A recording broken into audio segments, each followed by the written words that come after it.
Добрый дзень, шаноўныя сябры!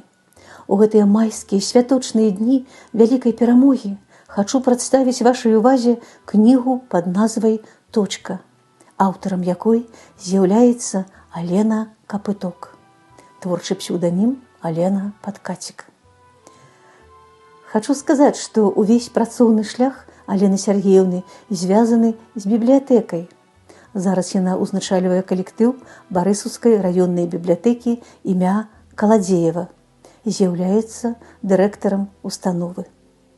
Гэта першая кніга аўтара, якая пабачыла свет яшчэ ў 2014 годзе. Яна выйшла ў серыі «Дзеці вайны» у выдавецтве «4 чвэрці». Ганаруся тым, што маю гэту кнігу з аўтографам у сваёй хатняй бібліятэцы.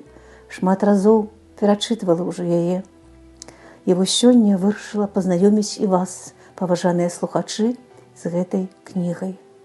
Аб чым яна, гэта кніга «Точка»? Я дакладна ведаю, што натхненнем для напісання гэтага твора стала наведванне спадарыняй Аленай аднаго закінутага старога будынку па вуліцы Ракаўскай у горадзе Мінску. Ну, а далей ужо вялікае, багатае творчае ўяўленне Алены Сергеевны садзейнічала таму, што яна стварыла неверагодны, шчымлівы аповед аб дзецях вайны, у якім цесна пераплятаюцца жудасныя падзеі ваеннага ліхалецця ў нашай краіне, у Рэспубліцы Беларусь, з падзеямі сучаснага часу, у прыватнасці з восеньскімі днямі 2009 года. Два часовых вымярэнні, неверагодныя і часам страшныя падзеі, перапляценні лёсаў. Усё гэта падаецца аўтарам для чытача на высокім творчым узроўні і адпавядае прафесійнаму майстэрству маладога пісьменніка. Галоўная гераіня кнігі Людміла Стаханова. Жыве яна ў Мінску, па прафесіі эканаміст. І так сталася, што яе накіравалі на перапіс насельніцтва, хаця ёй гэта і не вельмі падабалася. І падзеі гэтыя адбываюцца восенню 2009 года. Аднойчы па справах перапісу яна забрала ў звычайны стары мінскі дворык, і яе ўразіў нежылы дом, на другім паверсе якога на падваконні адной з кватэр сядзелі некалькі котак. Ну, коткі ж не могуць самі па сабе жыць. І нечакана высвятляецца, што ў іх ёсць гаспадыня Міра Львоўна Андрэева, 92гадовая былая вязніца мінскага гета. Гэта сустрэча была невыпадковая, як аказалася потым, ні для Міры Андрэевай, ні для Людмілы. Але аб гэтым мы даведаемся крыху пазней. Яркія жыццёвыя калізіі мінчанкі-беларускі Стэлы Андрэевай і немкі Міны Браўн, лёс якіх дзівосным чынам спляліся жыццём Людмілы Стаханавай. Па ходу аповеда чытач з маленькага мінскага дворыка пачатку 2000-х гадоў трапляе ў Германію ў 1912 год у сям'ю ўладальніка тэкстыльнай фабрыкі Генрыха Шнайдера, дачка якога, Роза, у будучым стане матулі Міры Львоўны. Затым аўтар вядзе аповед пра санаторый Баркоў у заходняй Польшчы. Падзеі пераносяць нас у 1941 год і знаёміць з дзяўчынкай Мінай Браўн, якая жыве ў нямецкай сям'і і не ведае, хто яе бацькі. Далей аўтар прыводзіць гістарычныя дакументы аб праграме «Лебенсбор», якая датычылася эксперыментаў над дзецьмі ва ўзросце 5-10 гадоў, якія немцы праводзілі ў Германіі, Польшы, Нарвегіі і Беларутэніі. Ну, маецца на ўвазе Беларусі. Я зачытаю вам маленькі ўрывак з гэтага моманту. 10 января 1942 года. Минск. Энн стала ангелом. Прошлой ночью она улетела на небеса. Утром медсестра не могла ее разбудить. Потом пришли санитары и унесли Энн. Я точно знаю, она улетела и стала ангелом, настоящим зимним ангелом с красивыми серебристыми крыльями. Она машет ими, и тогда на землю падает снег, такой же светлый, как ее улыбка. Сегодня утром в спальню пришел доктор Шульц и сказал, что я буду как собака скоро, слышать разные звуки и видеть далеко-далеко. Потом он взял меня за руку и повел в белую комнату. Я не хочу быть как собака, я девочка, я люблю розовое платье, люблю Энн и фрейлин Катарину. Я люблю леденцы и овсяную кашу на завтрак, и очень не люблю белую комнату, здесь пахнет лекарствами, пахнет страхом. Доктор готовит капельницу. Я знаю, что бутылка с лекарством и иголкой называется капельница. Сегодня в бутылке налита кровь. Густая и липкая, чужая кровь. Боженька, фрейлин Катарина говорила, что ты всем помогаешь, надо только хорошо попросить. У меня ничего нет, чтобы дать тебе, но если ты существуешь, помоги, пожалуйста, я постараюсь быть всегда хорошей девочкой. Доктор берет меня за руку, начинает перевязывать ее тугой резинкой.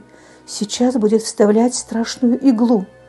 В животе вдруг противно забулькало, в голове зашумело, а потом меня вырвало прямо на белый халат господина Шульца. Капельница упала, на полу медленно растекалась кровавая лужа. «Ух, дрянь, что ты наделала, маленькая негодная тварь!» «Эльза, немедленно убери реактивы. Надо же так испортить эксперимент!» «Энн, скажи моей маме, что я устала. Я тоже хочу быть ангелом». Вот такое страшное описание того эксперименту. Ну что ж, а мы идем далей. А потым мы зноў вяртаемся у дзень сённяшні. І Міра Львоўна дзеліцца з Людмілай успамінамі ваеннага часу. Успаміны гэтыя звязаны з мінскім гета. Восень 1941 года. Чытаць аб гэтым вельмі цяжка, але ведаць і памятаць патрэбна. Міра Львоўна перажыла смерці сваіх сясцёр, 5 сясцёр і матулі, а малодшая Стэла была ў гетаўскім шпіталі, таму што захварэла. І праз некаторы час медсястра шпіталя паведаміла Міры, што і яна памерла таксама. Міра Львоўна цудам засталася жывая. Яна схавалася на гарышчы дома, а потым, калі выбралася на вуліцу, то падчас стральбы заўважыла на зямлі дзяўчынку, вельмі падобную на Стэлу, сястрычку яе. І ў Міры з'явілася жаданне выжыць і выратаваць гэту дзяўчынку, якая нагадывала абяскроўленую мумію калісьці здаровага дзіцяці. Яна знайшла ў сабе сілы выбіць аўтамат з рук нямецкага салдата, пачала кусаць яго з усіх сіл, і тут на дапамогу ім падаспеў партызанскі сувязны Лёнька. Дзяўчынку тую звалі Міна Браўн.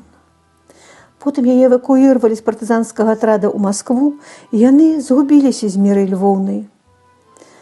І зараз, на парозе сыхода ў лепшы свет, Міра Львоўна вельмі хацела ведаць, як склаўся лёс уратаванай ёю дзяўчынкі, якая стала у дарослым жыцці Святланы Адоркінай. Я зараз пачытаю вам яшчэ невялікі ўрывак, тое пісьмо, якое пакінула Міра Львоўна перад тым, як зайсці ў лепшы свет. «Приветствую того, кто читает эти строки. Возможно, вам покажется странным, что мое завещание оформлено таким образом, однако я слишком стара, чтобы обращаться в какие-то организации для решения этого вопроса. У меня нет родственников. Свою квартиру я оставляю государству. Будет такая возможность, сделайте здесь музей. Я попыталась создать что-то подобное.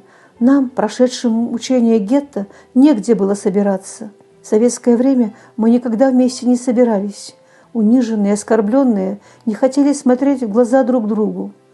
И хотя мы и сейчас не любим бередить старые раны, но теперь наше самосознание стало другим. Поэтому я считаю своим долгом рассказать о событиях той поры, о погибших родных и близких и историю своего спасения. Я ничего не забыла. Мир должен знать и помнить. В В моих рассказах, как капля воды, отражена вся трагедия океана катастрофы. Я видела равнодушные деловые лица нацистских палачей. Долгое пребывание в непрерывной стрессовой ситуации, постоянная боязнь разоблачения. Мы хорошо знали, что за этим последует. Все это в совокупности отложило свой отпечаток на каждого из нас.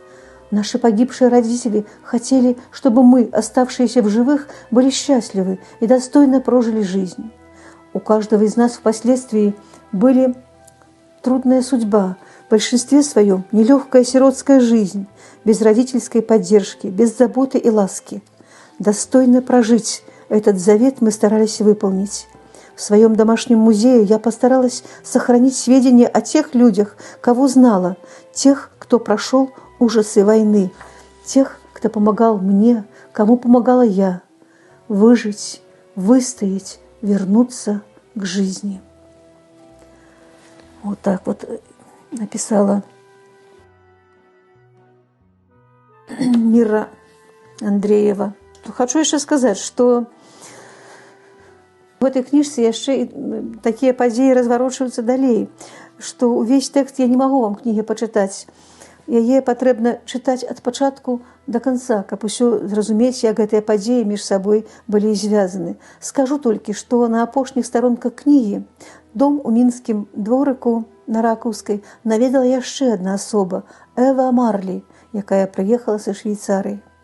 А на самой справе гэта была Стэла, сестра Міры Львоўны. Як склаўся яе лёс, вы таксама можаце пачытаць у гэтай кніжцы.